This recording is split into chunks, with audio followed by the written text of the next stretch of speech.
Hello, I am live. Hello, Stephanie. Hello, Kathy. Thank you so much for coming. So it's showtime, and today I'm going to be talking a little bit about um, just what I'm doing online. So originally, when I started this YouTube channel, well, actually, when I really started, I just put up like just concerts or whatever, my just a way to put my kids like recitals and things like that. So I figured that out a long time ago. Then I went to VIPKID and I've done a lot of VIPKID videos. I have a lot of videos about how to use the iPad for teaching. And I do have an iPad group on Facebook for VIPKID teachers. And I kind of want to move into virtual teaching. And so I'm sharing a little bit about VIPKID, what I'm doing on OUTSCHOOL, and as well as some technical fun that you can have online. And part of that is using my iPad for teaching. And so a lot of people on the iPad group, like when I originally made the iPad group, I made it for VIPKID teachers that want to teach from their iPad. And so I still want to have that focus in mind to help people, because when you're using the iPad for VIPKID, you can't use like the digital rewards. A lot of times teachers, they make videos and they have all these digital rewards. If you're using your iPad, you cannot use AR stickers and you can't use digital rewards. And you also can't like stream in ManyCam. Like right now I have a border around my camera and that is for just for to make it pretty. And you can't really do that with the iPad. So the iPad is just straight video and you can't stream anything inside of it. I don't know if that will change at some point. Some people say that it could change at some point, but as of yet, it's not changed. But there are a lot of people on the VIPKID iPad users group. They love the iPad. I did an interview with a couple of teachers. You can see them in my in my list of videos that I have a teacher feature for two different teachers that exclusively use their iPad and they love it. Once they started using the iPad, they're like, this is the best. I don't care about a computer right now. And, you can get an iPad at a pretty good price now.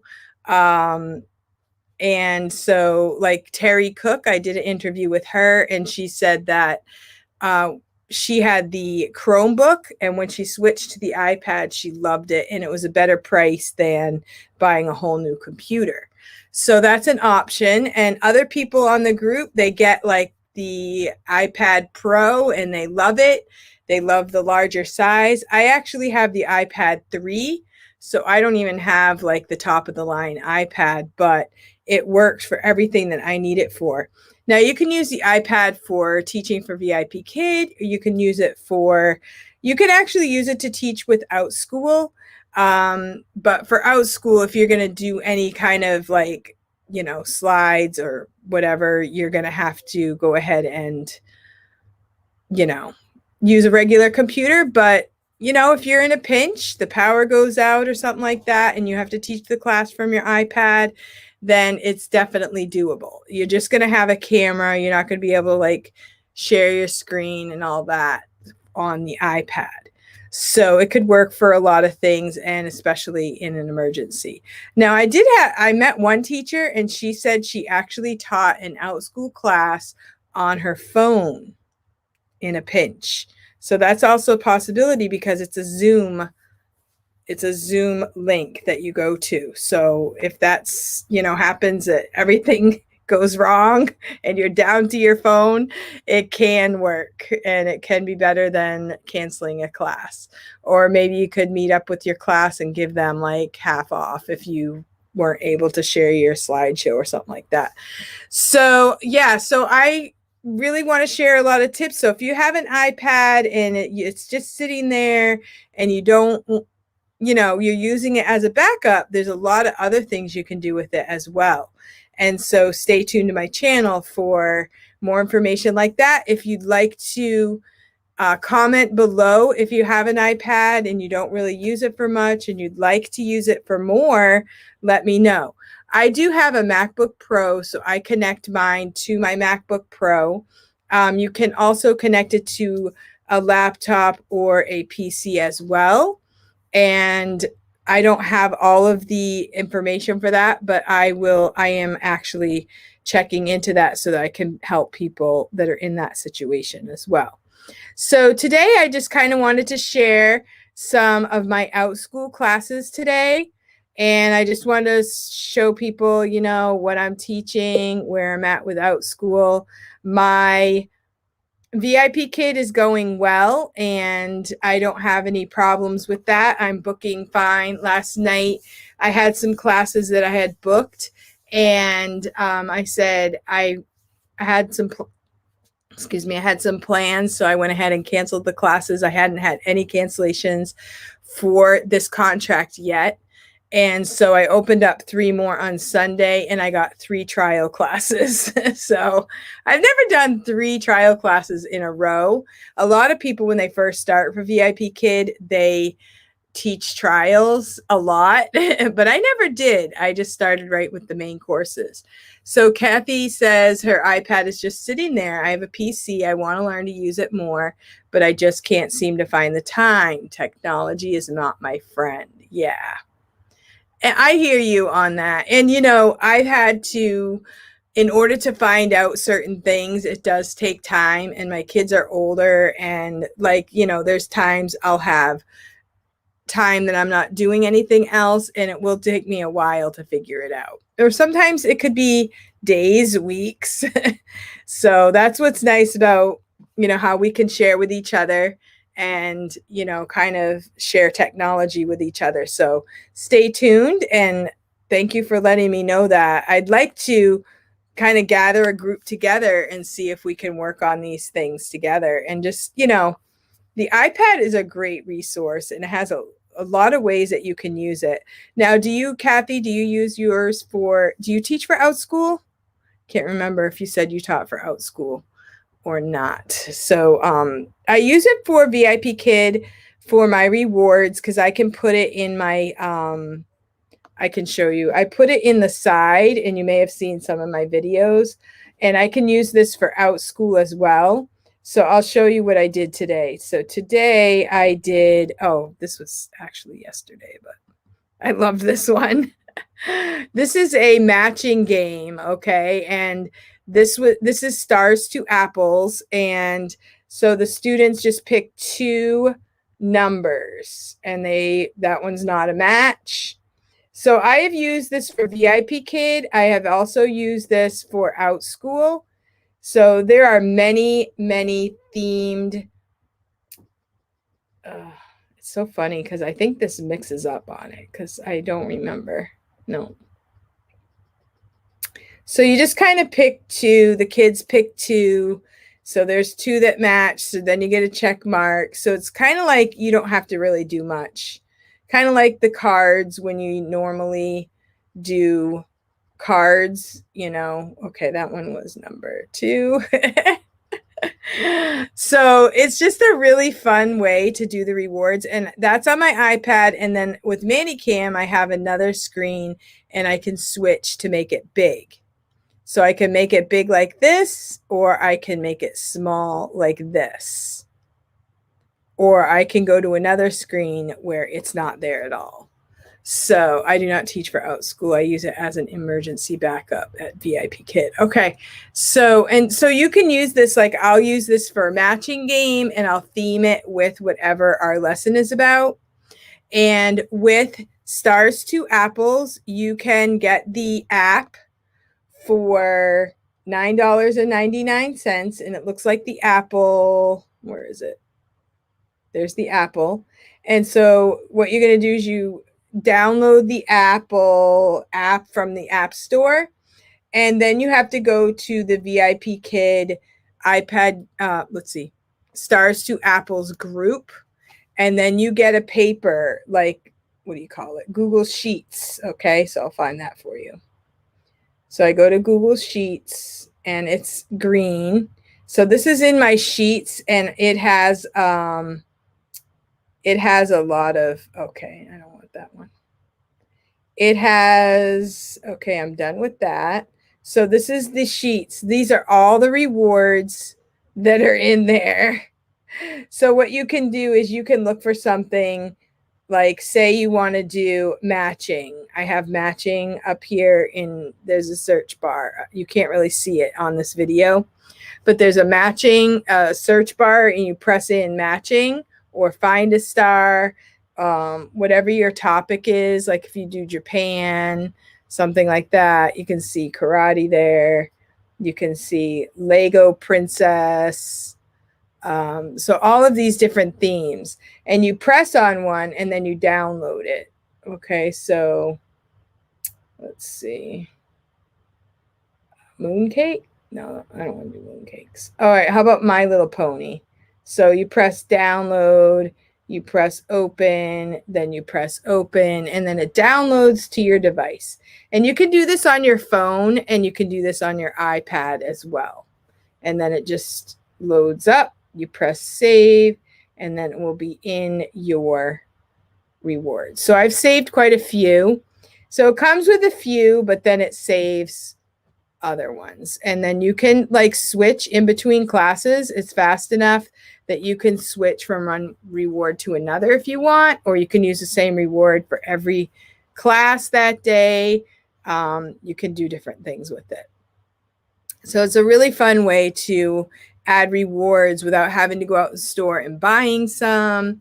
I like the matching game for some of the kids that are fast readers, and that kind of, I'll do like find a match every 5 minutes, and that's kind of the reward. And or sometimes at the end, like I had a student who was really fast today, and at the end of class we actually had time to play a matching game. Hello, Luann. So I'll use it for that. I can also use it for OUTSCHOOL. I have a class that's for baby animals, so there's a baby animal matching game, and that's really fun too. So you can kind of break it up, like for OUTSCHOOL, if you're doing a class about, even if you're reading a book, or if you're like I'm doing math or English or anything with baby animals, you could just do a matching game in the middle somewhere to kind of break up your class and make it interesting for the kids, bring them in. So my VIPKID is normal. There, I did go ahead and certify for some classes that I wasn't certified before for, and I just kind of ignored them. I didn't really want to add any more certifications, but then I changed my mind, and I went back and I put in those certifications. And there were a few that I didn't want to do. Like I'm not really that up on dinosaurs, and there were a couple that I just said I'm not going to worry about those. But for the most part, I think I took one of the quizzes recently and got it in the first time, so that was like surprising. So I wanted to share my classes because I have a couple of new classes. Okay, so I'm going to share my screen, and I'm going to, I don't know, see how this works. I'm not sure exactly how this is going to look. So, okay. I'm not sure how this is going to look. I don't know if I've done this with StreamYard before. Share your screen. Interesting. I don't think I want that one. Stop screen share. That's interesting. I don't think I've done that one before. Maybe I didn't press the right button. Oh, it says it's easiest. Screen sharing works best on a good computer, which I don't have a problem with sharing my screen. But you know what I'm going to do? Instead of doing it this way, I'm going to go back to my iPad, and I'm going to do it that way because I think that one looks better for me. So what I'm going to do is I'm going to go to my OUTSCHOOL account. And I just found out a new thing that I didn't know before was sharing your profile. Hello. Did you certify for, oh, I don't remember. I can't remember if I certified for public speaking. I don't think I did. I don't mind public speaking, except that when I have a kid that is kind of struggles, then I don't. You have to be inspirational and pull them out kind of thing. I don't know. So anyway, I found out, I didn't know that you could share your profile. So here's my teacher profile. And I changed a few things. I changed the wording. I think I'm going to change my video coming up too. But you can like get your URL and you can share that with people so they can see your profile and they can see your classes. And I thought that was interesting because I didn't know how to do that. What did I do? I went to teach and I went to, I don't even know what I did. Honestly. Profile and settings. Maybe that's where it was. No, that's my parent profile. I didn't put anything in there yet. But anyway, you can share your profile. You can collect the URL and then you can share it and then people can see who you are and they can see your classes and everything like that. So these are my classes and I have the baby animals camp. I don't think I have that one scheduled right now. That's just like talking about baby animals, reading stories and that kind of thing. I have beginner knitting, which is an ongoing class. I have the bread cornucopia. I did do that inside a bread class, and that's more for Thanksgiving. The bread making and more, I have a lot of saves on that one. I don't have any saves on the bubblegum class. And then I have a bubble letters class, which is a one-time thing. Chicken lovers discussion class, only 2 saves on that one. You can filter it by only your listed classes. Oh, cool. Okay. Let me see. Add a class. Okay. Listed. Oh, that's cool. Thank you. So here we go. So there you go. These are all listed. Some of them like one time. My favorite one is I have the first grade with baby animals. That is going really well. That's 2 times a week. And then I added the first grade math practice with baby animals. That's 1 time a week. So that one's, I use similar content, but one is 2 times a week. One is 1 time a week. And then I also started the a piano course where it's a 1-month course where I'm offering 1 day is a lesson, 2 days is practice. And I have 2 different age groups. I'm really hoping to get some people on that. And it's kind of like for people that have never taken piano before and they just kind of get exposure to the piano or keyboard. And we're going to do rhythms and things like that. By the end, they will know how to play Twinkle, Twinkle, Little Star with rhythms, and they'll know some music terms and things like that.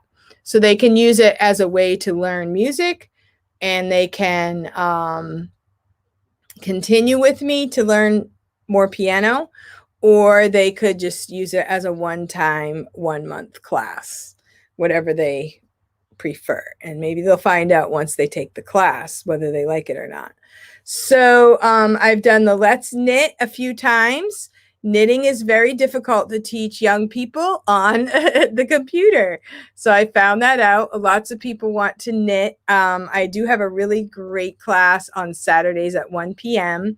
And these kids are amazing. They love to knit and they just, you know, I kind of think of things to talk about, and I want to teach them terms, and we talk about different types of yarn, different types of needles, so that they have more than just sitting and knitting for a half hour, but they're happy to just sit and knit. So it's kind of really cute. So in just a few weeks, they've made hats and scarves and all different kinds of things. So I also have a finger knitting class. I have Write Grandma a Letter class. I've only taught that one once. So I'm working on like fine tuning my classes, and I would really like to just kind of increase in my classes on OUTSCHOOL. But like, I feel like I'm making slow growth. Like I'm growing, learning, progressing, adding people to my classes. And so what I'm planning on doing is just seeing which classes are popular, and then I will kind of take some off that I'm not really doing.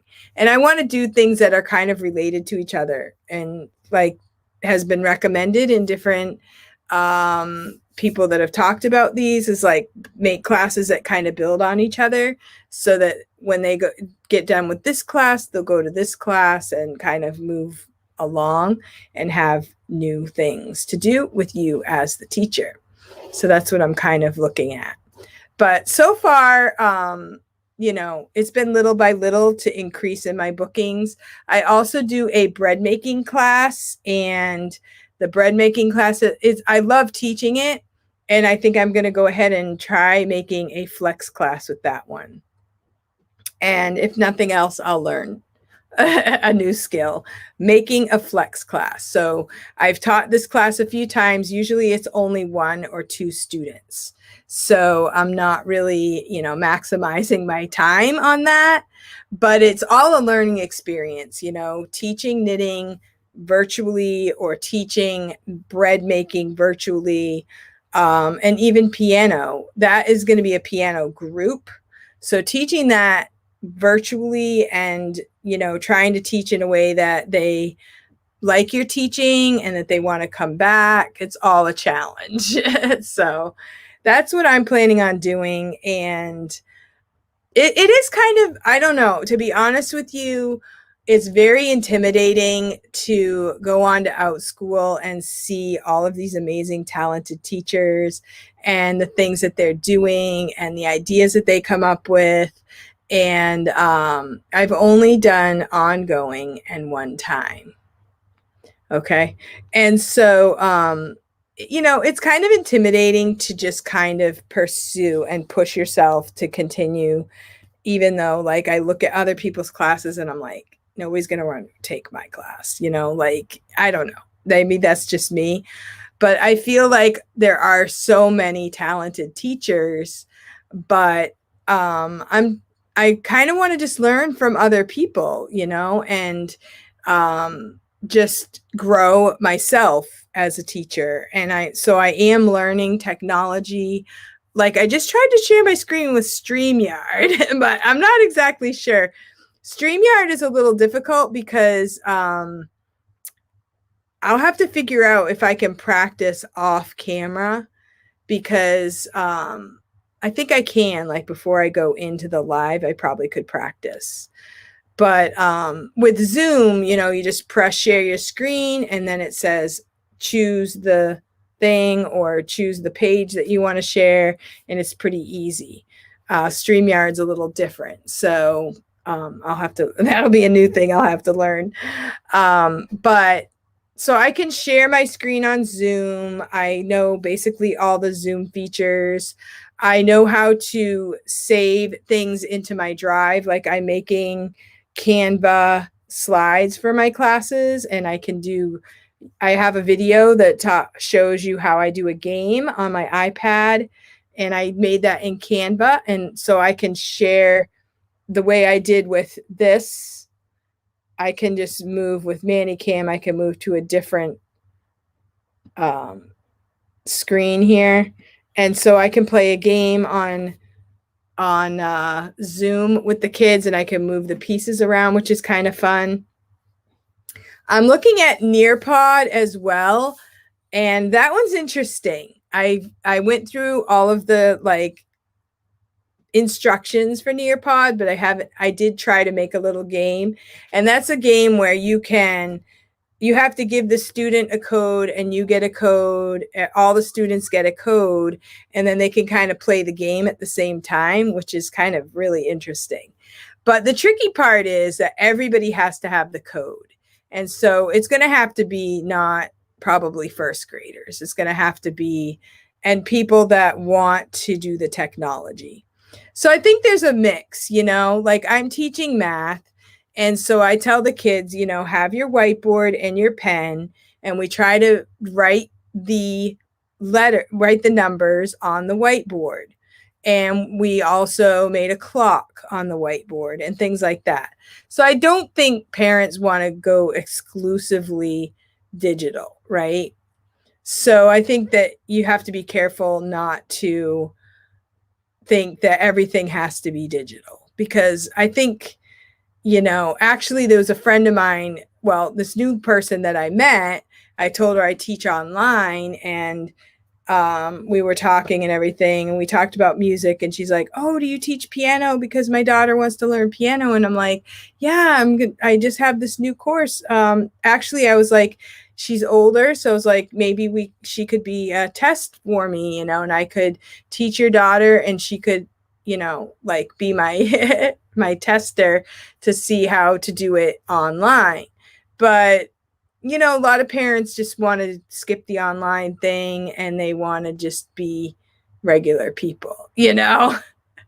So I don't know what we're going to do with that situation, but, don't assume that all the parents want all this technology. I mean, it's fun and it's cute, but kids need to learn to write. They need to be guided to write, because a lot of times kids, when they get used to doing the computer, they want to just do everything on the computer, and their writing skills are lacking. So if we can help them with their writing skills while you're teaching virtually, I think the parents would appreciate that. I know for me, for homeschooling, that was one of the harder things to do, was teaching penmanship and just getting kids to write. They don't always want to write like a story or write a letter, things like that. I mean, some kids do, but a lot of kids don't. Even teaching in school, it's like one of the harder things to teach kids to do. So don't assume that kids want all this technology, because they just want to, sometimes simple is okay too, right? So like I said, for my knitting class, I don't want to, sometimes you have to be careful not to be too advanced, at least I guess for me. Don't be too advanced. Don't think too far ahead. Make it simple, and just make it enjoyable, smile, and try to reach your student as a person, not just as a specimen, right?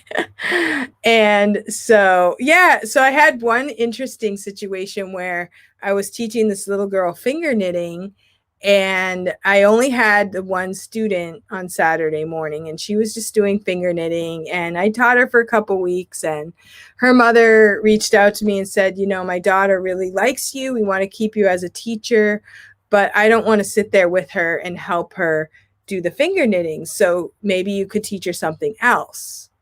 So I was like, well, I have a really great baby animals class. I could teach her some math. She's like first grade or so. And her mom's like, that would be perfect. And so last week I taught her math with baby animals. And like for the finger knitting classes, I didn't get a whole lot of response. Actually, she got a little frustrated. But last week after the math class, she said, oh my goodness, my daughter just loved your class. She can't wait for next week. So I was like, great, So that was one where I kept the student, but we completely switched the class. And so I asked her, I said, well, I need to switch this to a math class, because I don't want somebody to sign up for knitting and then it's math. So I changed it over to a math class. She signed up for the math class, and now I have 2 students for the math class today. And that's later on today. So that was a really cool success story, I think. So I'm going to keep that open as a math class, and that one's the weekly class. And then I have the other class that is 2 times a week. And I really like the 2 times a week, because I feel like it's mostly review of first grade math concepts. And so I thought of doing the same thing for other grades, and I'm looking at like a theme type of thing, what I would do. I think that every student could do a review for math facts, right? There should be a lot of customers for that type of class. If it's fun and you're learning, but it's also fun and you're learning, then I think that should should do it, right? And so I do have some advanced reading classes, not advanced, but not just the beginning phonics classes. And I'm starting those in March as well. So we'll see what works and what books, I don't know. Danny does a 2 times a week class for that age group. Oh, cool. I think I saw that she had, I don't know what all of her classes are. I saw that she did have an advanced 2nd grade math class. Maybe she has other grades as well. Yeah. So I was just trying to think of something, make a theme with it. Actually, what I had in mind was my granddaughter, because she's 1st grade and she doesn't really want to sit there and do her math pages. So I'm like, if she'll learn her math facts like second nature, it'd make everything much easier. Maybe she sees other kids, because last year she went to school. This year she's homeschooling. And I thought maybe if she sees other kids having fun too, that will make it better for her. So that was where my idea came from originally. But I have taught math, like the school that I taught at 1 year, I was like the math teacher for all 1st grade to 8th grade. So that's all I taught all day long was math to every single different grade. And I really enjoyed it. It was really great because that's what I love. I love math. So I've also taught like high school, like Algebra 1, and different classes like that. So that's what I've gone to do. So yeah, I hope you guys are doing well. We are actually getting a lot of snow at the moment. The snow is coming down again. So we had snow, then we had a couple like warmer days, then we had snow again. So it is the end of February and we have snow. So usually we'll get snow. We can get snow even into April sometimes. So, but usually March, we're kind of looking at spring is coming. And the room I'm in right now, this is where I teach, and I've been cleaning it out, decluttering it. I have a lot of stuff. Since I've gotten Manicam, I have totally stopped with all of the major amounts of props. So I'm sort of like downsizing on my props. I downsized in this room, kind of cleaned it out. And by the window, I have space for my plants. So I just bought some seeds and I'm going to be doing some plants, even though it's still a little cold.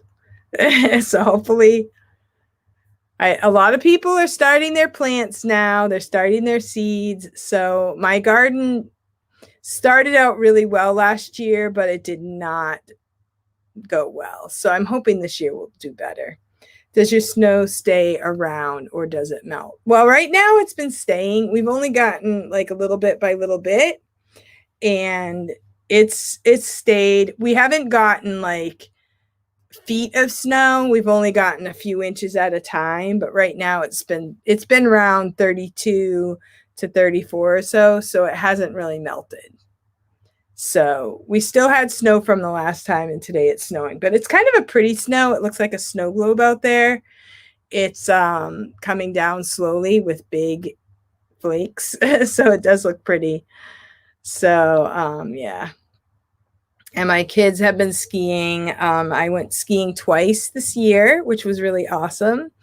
And my kids have one more time that they're going to go. And then that's going to be it for the year.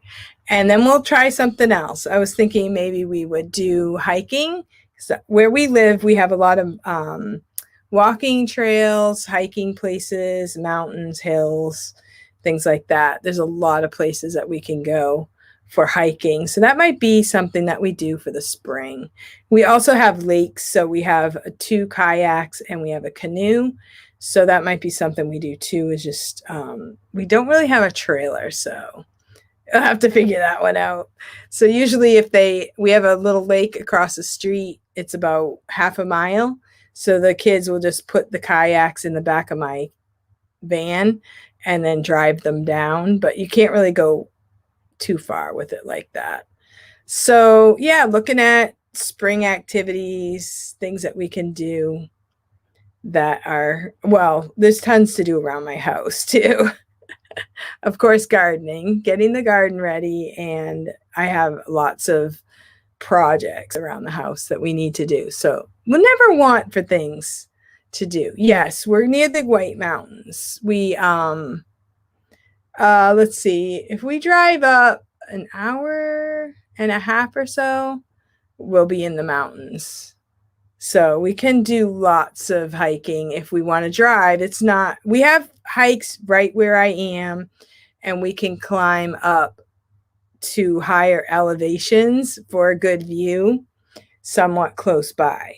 But if you want to go up a really high mountain, I met a few people last night at an activity, and I met this older woman who has climbed Tuckerman's Ravine 2 times. I was really impressed because she was amazing. And that is a really dangerous mountain that not everyone can climb near here.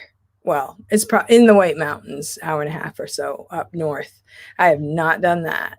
But we went skiing, and it was a lot of fun. And I hadn't been skiing since I was in high school. And I do have a video on my channel that I just took some snapshots of my time as I was skiing. I didn't get any video of me actually skiing because I would have to ask someone else to do it. And a lot of my day was by myself. I went up in the chairlift by myself. I skied down the hill by myself a little bit because I went with the kids and they were kind of like doing their own thing. And so I was like enjoying it. It was just beautiful. It was really awesome. I loved it. And yeah. So I hadn't been skiing in forever. And the thing is, around here, it's very expensive to go skiing. So being a mother of a lot of kids, then skiing is not a practical, sport for a big family. So I never got my kids into skiing. But a friend of mine, she homeschools, and she said this one place had a discount for homeschoolers. And so I looked at it and I figured, we've homeschooled this year. Let's do something different, different and fun. My one boy was going to do basketball, but my other boy was just sitting home by himself. And I didn't really like that. So I figured this way they could both go together and they could do something totally unusual and fun. And they loved it. They actually went snowboarding. I skied, but they went snowboarding and they loved it. And so it was like half price for homeschool families. So it was a good deal. Yes, I miss skiing. It's gotten so expensive. It's ridiculous. It's so sad how expensive it is. Yeah. And when we went, it was during the day. So like when I was a kid and I went, I was usually holidays or weekends. And you always would ski down the hill, wait in line quite a long time, and then you would go up and then repeat. But because it was a weekday and it's homeschoolers, you would go up the chairlift, ski down, ski right into place. Like you didn't even have to wait in line. You just ski right into place, get on the lift, go back up, ski down, get on the lift, go back up. It was unbelievable. I'm like, you guys do not know how awesome this is right now. So my first time, though, I didn't just go straight up the hill. I went down the bunny hill a little bit. I said, yeah, I can do this. Wow, it's been all these years, but I can still do it. And so I went down the easy one a couple times. Then I went up the chairlift and went down the easiest hill from there. And I progressed until I went all the way to the top of the hill and down. It wasn't the biggest ski area around, but for me, I thought it was pretty good. So one of the kids can work at the ski hill for the season and then get free skiing. Yeah. Well, the problem with that is they have to have a car because the ski hill that we went to was about an hour away. So you have to drive there. You have to have your car. You have to pay for the gas and all that stuff. So yeah, it would be good. Well, my one daughter, she paid for her own. She went a couple times and she has a couple really pretty good jobs. And she's not going to be able to ski a lot because she's got lots of other things to do. So, but she had a great time. She went 3 times this year, and that'll probably be it for her for this year anyway. Yeah, my daughter works at our local ski hill. Oh, nice. Yeah. How far is it from you, the ski hill? I would love that.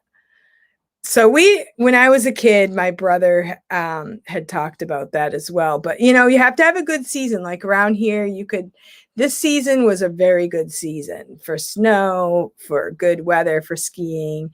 Some seasons we don't get as much snow, or we get rain and have problems and things like that. So this year has been a very good year for skiing. The skiing was perfect when I went. Absolutely perfect. The second time it was a little colder than it was the first time, but it was perfect. I had no problem with the weather. So it was great. Yeah. Okay. So let's see. Anything else? Just stay tuned I'm going to put some videos up for technology videos and things you can do with your iPad. Let me know if you have any questions about using your iPad, and stay tuned for more iPad ideas. And, I think a lot of people have their iPads just sitting there, and it's time to get the dust off and use it, right? So I have mine hardwired to my computer, and then I can use it for rewards. I can also use it for my slides for my classes. So if I go back here to this screen, I'll show you what comes up. If I go to my apps right here, and I have my Canva app, usually I try to keep everything on the last page so I don't have to switch that. So I can go to my Canva. I have it all made up, and I have my baby animals class in here, and I can just go to that as my screen show, during my class. So I can do this during my class. I can do this I could have made this up for during any kind of like lesson, that type of thing. I have to hit presenter mode, and that will make it big like this. So I can use this for my classes for OUTSCHOOL. And then I just press on the screen, it goes to the next one. So these are some of and I switch these out in the different classes, but this is how I do my classes. This is a drill, like I'll circle one and I'll say +1, and I circle those numbers. And then I also have little drills that we do. And then I do that for the +2s, +3s. And so you can have this ready for your class. And here's a clock. So we talked about the clock. So with ManyCam, I can switch it and make it smaller, and then I can take it off. So while the kids are, I'm talking to the kids or whatever, I can adjust the screen to do something else with it if I want to, and then I can turn it back on. So it's a really great way to use it for your classes, and you don't have to share the screen. If you want it big on Zoom, you just press your spotlight for yourself, and then you can press the spotlight off. So it's kind of cool. The other thing you could do is use it as a whiteboard. So like if I was going to this, I would press the chalkboard, and I can use it as a chalkboard as well. And so that's really cool. And yeah, so there's so many things you can do with your iPad other than just letting it sit there waiting for it to be used as a backup. So stay tuned for more ideas for you guys. Okay. Yeah, I do present right on Canva. You can put it into your Google Drive as well. But if you put it on Canva, you can actually move the pieces around. If you move it onto your drive, then you can't move those little pieces around. So that's what I learned. So, and one of the teachers said she presented, it might have been Serena, Simply Serena. She might have been the one that I learned that from. You can just keep it right in Canva and present it right from Canva. You can also like copy it, make a new one. Usually what I do is I will go back to that. Like I do 1 week, one animal. So this week was pandas. So I will go back and change the animal. The first week I did boxes, then I did pandas, and then I'll change the animal and I'll change a few of the slides, but keep some of the slides the same. So I think kids like to have like routine. They kind of know what to expect, but then they also like something surprises. So I keep most of it the same. I change the animals. I also show a video at the beginning and a little bit at the end. The other thing I did for the pandas that I thought was really fun was I have this stars to apples presentation. So this can happen too. So I have this is stars to apples, and I can get this ready as part of my class. And I can say, can you come to my backyard? Oh, let me check on my pandas out in the backyard. Oh, look at this panda. Oh, it's doing so good. You know, and you can talk about it and pretend this is my backyard with all my pandas. You can count the pandas, and then you can press clear and all the pandas are gone. And you can actually put as many pandas on here as you want. This is what I love about stars to apples is you can, you know, so this would be great for counting. You could name them. You could do so many different things. Just be creative. Talk to the kids. They'll help you with your imagination. And then you can switch it. And then you can go to the blank. So this is really cool too. So I can go with the app, you know, you press the app button. So I can go from stars to apples to Canva to the Blackboard and switch that out very easily. So I usually make a Google slide, but changes get a little cumbersome. You can make a real-time change that way, right? Yeah. Is Canva like Google Slides? Canva is, okay, so that's a good question. Canva is where you can go to make, like, you can make your thumbnails. You can make, I'm learning so much about Canva. It's crazy how much you can do with Canva. So I'll show you just a little bit to get you your curiosity going. Okay, so here's Canva. I'm going to go out of presenter mode and I'm going to go to templates. Okay, so you can go to, let me go to home first. Okay, so here's home. These are all my designs. So this is like what I made today, thumbnails. Okay, this, and you can make a thumbnail like one picture. Let me put it in the bigger one, see if that you can see that better. Okay, so you can make one picture. Like this is a thumbnail, which I used today for this class, or you can make a series of slides, like a presentation. And up in the corner, you can't really see it here. It says create your design. Okay, I'm going to go to this one here, and I'm going to show you my iPad this way because part of it is cut off with my square. I have to crop it on the Manicam. So here you have create your design up here, and here's all my designs that I have made. This is my baby animals one, where this is a series of slides. It's not just one slide. Okay, so I made the whole presentation, and it goes, it's a whole like list of slides like this. And there's my game that I had right here. And this is like my ending. And you can even put like action in it, which is kind of cool. Okay, and so you put it in presenter mode and then it will show on the whole iPad. Hello, Jason. And so you can show your slides in Canva. I can also share my screen and on my computer and show it in Canva. That also works. But it's kind of cool to have my iPad right next to me because it's touch screen. And so I can go from Canva and then I can just press the button here. And then I can go straight to either this whiteboard or blackboard. I can go to my stars to apples, which is all my pandas. You know, that you could even hold it up like this. Like, you don't have to connect it to your computer. You could even hold it up like this and show your pandas if you want. It doesn't have to go through your camera. You could do it like that. But then it doesn't really look like your backyard, but it's still cool.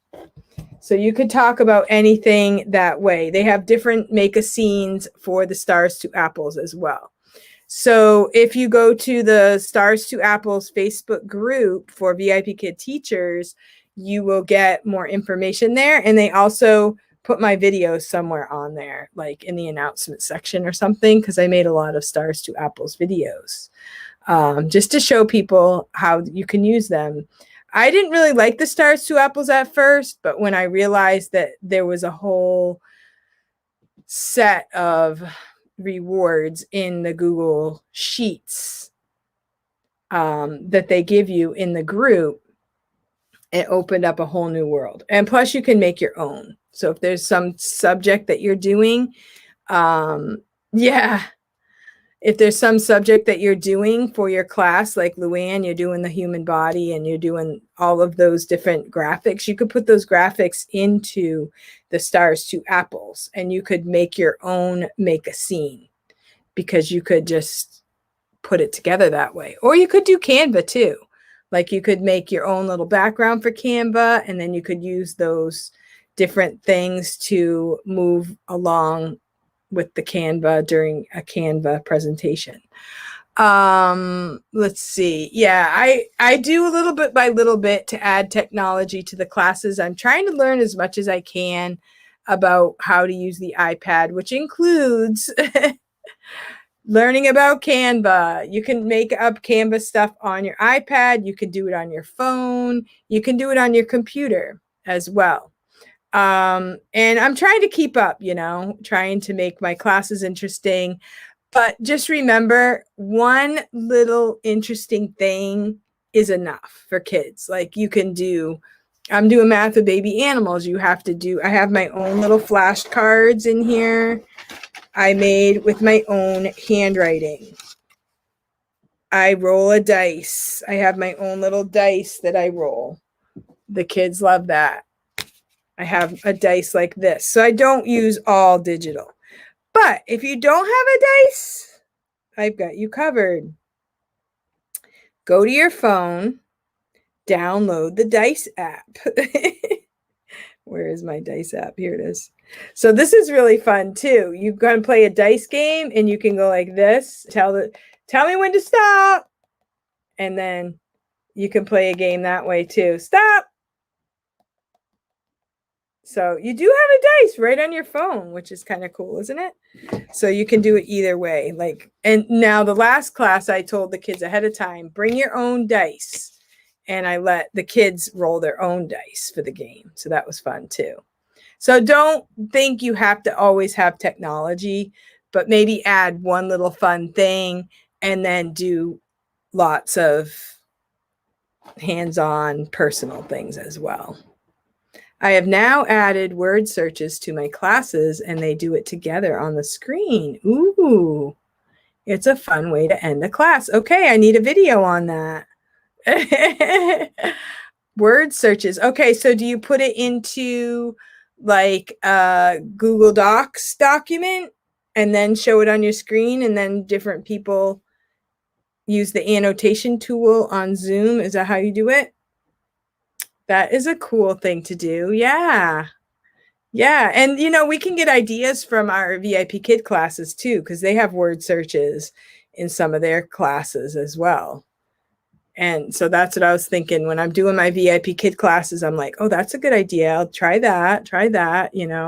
So there is a lot you can do beyond what I know, but I'm just doing little bit by little bit, adding one thing at a time.